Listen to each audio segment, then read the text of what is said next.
We all know that egoism, living for oneself, selfishness, is off-putting. It's kind of ugly. It's gross. We're not attracted by that. We find it hard to be around people that have this tendency, that live only for themselves. And of course, this is one of the many reasons that Christ is so beautiful, that he came not to be served, but to serve. He lived a life for others, even to the point of death. He laid down his life for others, for even while we were his enemies, he died for us and he loved us. And he calls us to do the same as Christians. He calls us to live beautiful lives. Whoever wishes to come after me must deny himself, take up his cross and follow me. He says it in the gospel today. That's how the saints lived. They lived beautiful lives. I remember we used to listen to a course by Father Thomas Dubay in the mornings, and he would always talk about the saints as being beautiful. I really didn't understand at the time. He would get very passionate about it. It's gorgeous, this saint, and I find that a bit strange, but I start to understand it in time, the beauty. It's attractive, this sanctity of someone that lives not for themselves, but for the other. In the first place, other with a capital O, for God. And also for others, those that are made in God's image and likeness. Whoever wishes to save his life will lose it, but whoever loses his life for my sake will find it. So in the first place, for God, for losing our lives for God's sake, living not for ourselves, but for him who gave us everything, all that we have. So what does that mean in practice? How do we live these lives, denying ourselves, living for others? At the minimum, of course, living for God, denying ourselves, is rejecting sin. That's the first place, abiding by the commandments. That's the minimum. Denying our lower tendencies that we might have at times to respond harshly to someone that's said a bad word to us, or to react to evil with evil, whatever it may be. Denying that which we might immediately want to do, to instead live by God's commandments. That's the minimum. But there's also, of course, we don't live lives of minimum. Love pushes us to the maximum. We want to give more.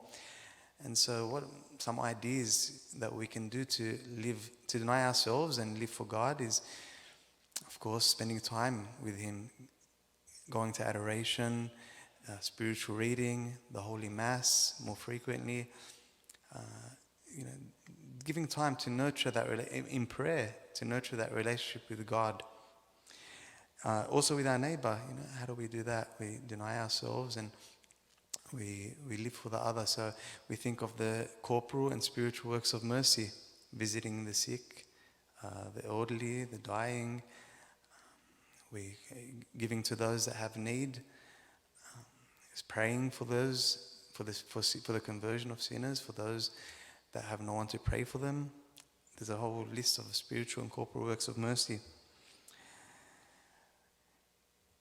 All of this attitude, I think, this way of life is incarnated in the saint that we celebrate today, Saint Teresa Benedicta of the Cross, Edith Stein. I was reading it just briefly before the Mass, a little summary of her life, some different points, and something stood out to me. At the end of World War I, before she was even Christian, Edith Stein had done a nursing course, and she went to serve in an Austrian field hospital. And at that time she wrote these words: "I no longer live a life of my own." So even before she was Christian, she had that attitude, that tendency to live for others, and obviously that led her to receive the gift of faith. It disposed her to receive what God wanted to give her, and to eventually give her whole life in service for God as a religious, and ultimately laying down her life for the other in her martyrdom. A beautiful thing she says about the cross, Christ says, "Whoever wishes to come after me must deny himself, take up his cross, and follow me. And she went to visit in 1917 a friend of hers, a family friend that had converted to Protestantism, to Christianity. And this lady was a widow at that point.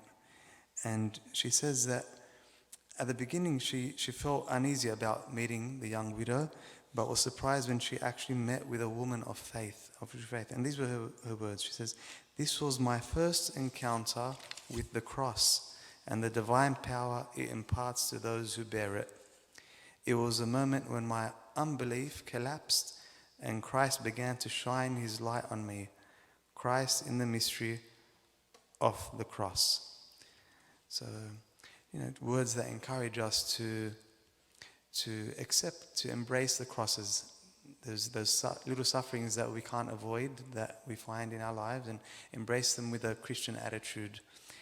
So today we can ask Saint Teresa Benedicta of the Cross to intercede for us, to pray for us, so that we too can live in that Christian lifestyle. Praise be Jesus and Mary.